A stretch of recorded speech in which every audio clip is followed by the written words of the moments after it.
Hello everyone, welcome to Sanmarga classes. ಕ್ಷೇತ್ರಗಣಿತ ಅಧ್ಯಾಯದ 28ನೇ ಪ್ರಶ್ನೆಯನ್ನ ಗಮನಿಸಿ.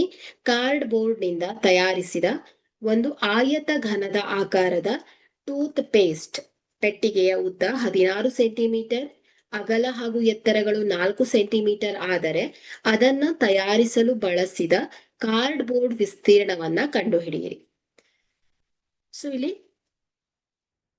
ಕೊಟ್ಟಿರುವಂತಹ ದತ್ತಾಂಶವನ್ನ ಗಮನಿಸಿದ್ರೆ L is equal to 16 centimetre, B is equal to 4 centimetre ಹಾಗೂ H is equal to 4 centimetre.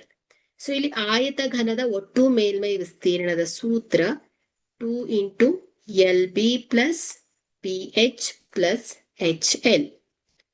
So ಕೊಟ್ಟಿರುವಂತಹ ಬೆಲೆಯನ್ನ ನಾವು ಸೂತ್ರದಲ್ಲಿ ಆದೇಶಿಸಿದಾಗ A is equal to 2 into 16 into 4 plus 4 into 4 plus 4 into 16.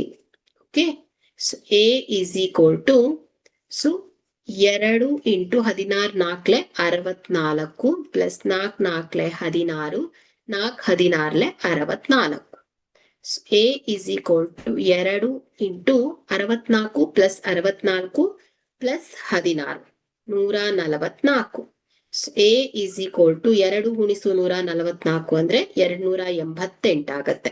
So 288 centimetre square. So ಹಾಗಾದ್ರೆ ಇಲ್ಲಿ ಆ ಪೆಟ್ಟಿಗೆಯನ್ನ ತಯಾರಿಸಲು ಬಳಸಿದ ಕಾರ್ಡ್ ಬೋರ್ಡ್ ನ ಒಟ್ಟು ವಿಸ್ತೀರ್ಣ ಏನಾಗತ್ತೆ ಹೇಳಿ, 288 ಸೆಂಟಿಮೀಟರ್ ಸ್ಕ್ವೇರ್ ಆಗಿದೆ. ಓಕೆ, ಸೊ ಹಾಗಾದ್ರೆ ಆ ಪೆಟ್ಟಿಗೆಯನ್ನು ತಯಾರಿಸಲು ಬಳಸಿದ